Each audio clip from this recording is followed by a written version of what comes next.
We're back with Managing Director of the ISF, Steve Durbin, for another conversation of critical importance. Today, we're here to talk about who is the real insider threat to your business. As well as dealing with external threats, organizations are increasingly finding themselves under attack by insider threats. In fact, insider threat accounts for 54% of all breaches, the majority. That's amazing. The insider threat can be found at any level across the business, from top to bottom. For example, high-profile cases such as the Hillary Clinton email scandal or Edward Snowden leaking top-secret information, to the ongoing daily threat of increasing phishing scams. Steve, what are the three most common types of insider threats to be found within an organization? Yeah, good question, Tavia. I mean, we at the ISF segmented into three blocks. So we talk about malicious insiders, we talk about accidental insiders, and we talk about negligent insiders. Those are the three primary areas. And the good news, or perhaps the not so good news, is that the malicious insider is in the minority. So when you talk about, 54%, that encapsulates all three of those areas. A lot of it is fitting into that accidental and negligent space. But what is the difference between them? Well, a malicious insider is somebody who really is going all out to harm. So it may be an activist of some shape or form. It may be a disgruntled employee, but it's somebody who's making a very conscious, determined effort to do something untoward that will affect the business. The accidental insider is really somebody who, and I think we've all fitted into this category at some stage in our careers, who's doing something by mistake. So I receive an email that I'm going to forward on to you, for instance, and I don't check the email address before I send it, and it goes to a different Tavia. So that's just pure accident. I didn't intend to do it, but it happens. That can have very serious implications, of course, depending on the data that's been attached in that email. So we should never play down the importance of some of these things. Then the third area is the negligent insider. Negligent insiders probably are acting with the best of intentions. So an example would be, for instance, that I have a very large presentation that I'm happen to be needing to send to a conference organizer. And for whatever reason, it won't go through on their email. The file is simply too big. And they come back to me and they say, well, not a problem, Steve. Why don't you just put it in Dropbox? Well, from an ISF perspective, of course, we have a company policy that we don't use Dropbox. But I think, well, what's the harm in it? It doesn't really contain much information that's going to be damaging. It's going to be in the public domain anyway, because it's I'm going to be talking about it about a conference. And so I put it up in there into Dropbox. That's a negligent insider. So I'm aware of the fact that we have a policy. I'm aware of the fact that I'm breaking the policy, but I'm doing it for the best of reasons. And again, I'm not thinking about some of the implications of that, about opening up this route into the ISF corporate world by putting something up into Dropbox and making that link. So those are the three different categories. What now can you actually do about each of those? Well, I think that herein lies one of the challenges, because identifying these different individuals and the way in which they're operating at any different stage in the course of a working day, or indeed outside of that, is extremely complicated. So I think that a number of different organizations have taken an approach that says we want to be very much more cognizant of who is accessing information. So we have seen a rise, for instance, in terms of identity and access management systems, particularly at a federated level, so that we can control, who is accessing what, and so we can keep an eye on those sorts of things. Other organizations have come at it from the perspective that says, well, we need to raise the level of awareness, because malicious insiders is probably not a lot we can do. If somebody is hell-bent on releasing information or stealing information or doing whatever they want to do, then probably little we can do about that until after the fact. So let's focus on the accidental and the negligent, and let's try to raise the level of awareness so that people do things like stop before they click. You mentioned phishing, for instance. We've seen an increase in phishing scams, certainly over the past 12 months. How do we train people to be more skeptical? Mobile technology doesn't help in this particular space. We're all looking and checking things on the go. We see something that in a subject header that appears to be coming from somebody that we trust, we open it, and before we know it, we're in trouble. So it is about, I think, engendering this this feeling within people that they need to just stop and think before you click. I think that's really what a lot of organizations are trying to get across. But the challenge is that this isn't the kind of thing that's ever going to go away. And so I think that, for a lot of organizations, what they are trying to do is to understand better how people relate to their technology, that whole human interface piece with technology. What is it that persuades us that actually when we go online, we're in a trusted environment, whereas in actual fact, we're not. We've stepped outside a trusted environment and we've really taken a step back into the Wild West. What is it that we can do to help people work better, smarter, more effectively, safer?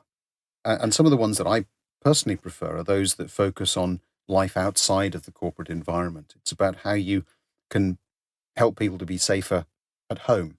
Because if you can do that, you really are relating to people as people. What about the external threat? How are cyber criminals targeting insiders? You've started to talk about that, but tell me a little bit more and tell me about what level of success that external threat is having. Well, what we've seen is cybercrime certainly reaching a level of maturity that I think probably few people had expected as quickly. I mean, I've always talked about cybercriminals as being entrepreneurial businesses. They are entrepreneurial still, but they have reached a level of sophistication of maturity, I think, that allows them to operate as well-oiled corporations. They collaborate very, very effectively and very efficiently. They specialize. They provide levels of service in terms of crime as a service, the way you can buy, certain elements that would enable you to adversely impact a competitor or hack in a way that perhaps you wouldn't have been able to do under your own steam. So it's becoming a much more mature space.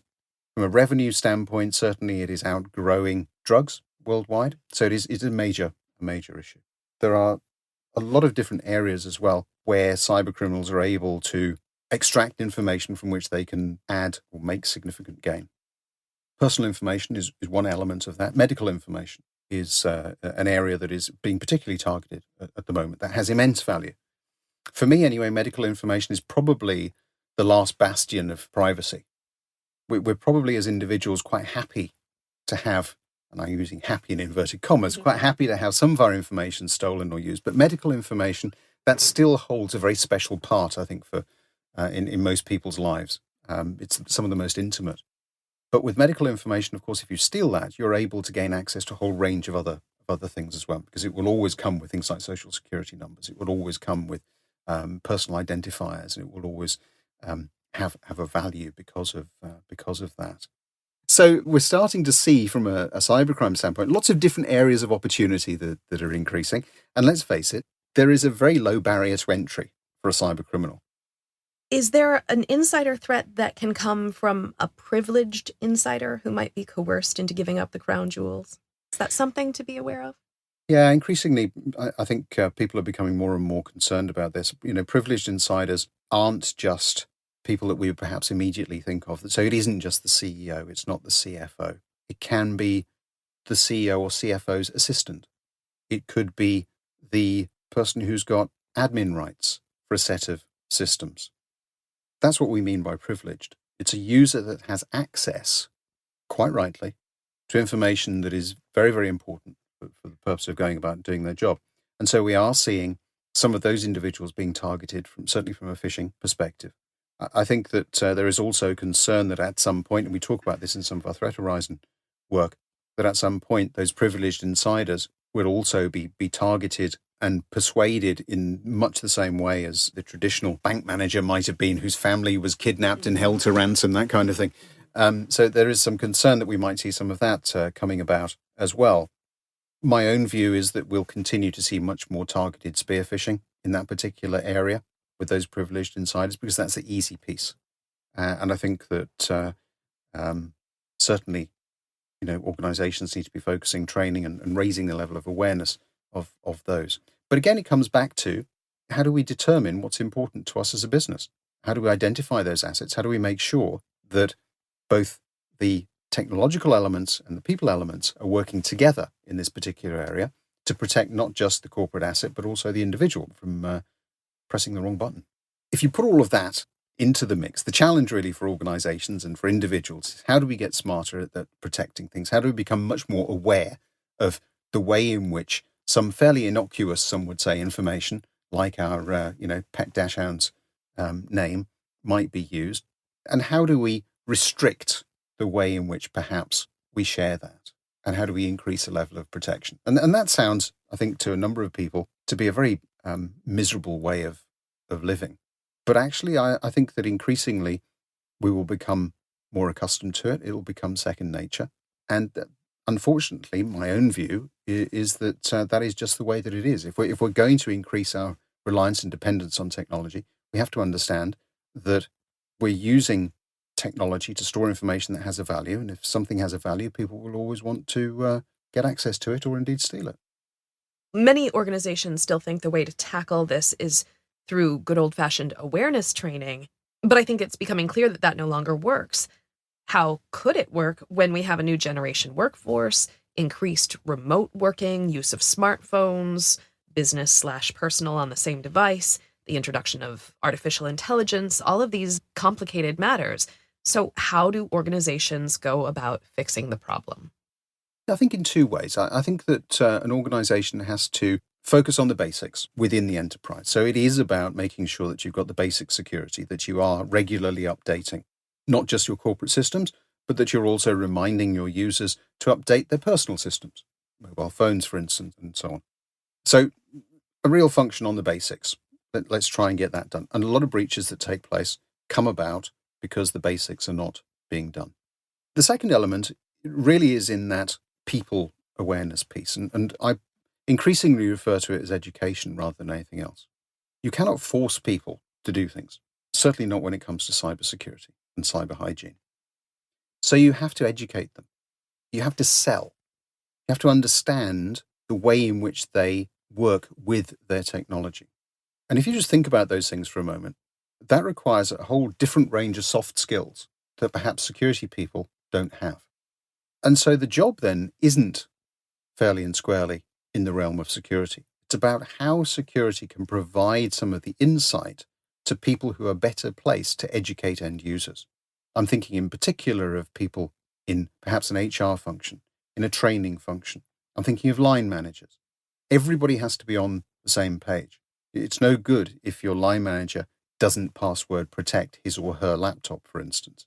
You have to have the levels of consistency. So it's about being very clear that there is an approach that we have across the enterprise to security, and we do it for a reason. So it's about explaining, it's about education, it's about consistency of messaging, and it's about making sure that everybody across the enterprise is abiding by the same rules.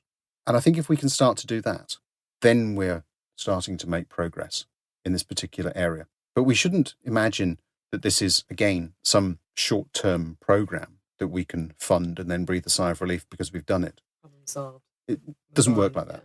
It's an ongoing thing. And so we do have to have refresher courses. We have to keep pace with technology. That's the other thing, because technology is changing so quickly. So therefore, our education and our awareness processes need to be changing equally as quickly. And those are just some of the challenges I think that organizations are having to face. Interesting. Well, in summary, the sophistication of targeting individuals to get access to an organization's information or our personal data is only set to increase. Organizations need to take a more holistic approach that includes both technology and people when they look at new ways to embed security into the DNA of their business. For more information on how to manage insider threats, visit securityforum.org. Thanks again, Steve.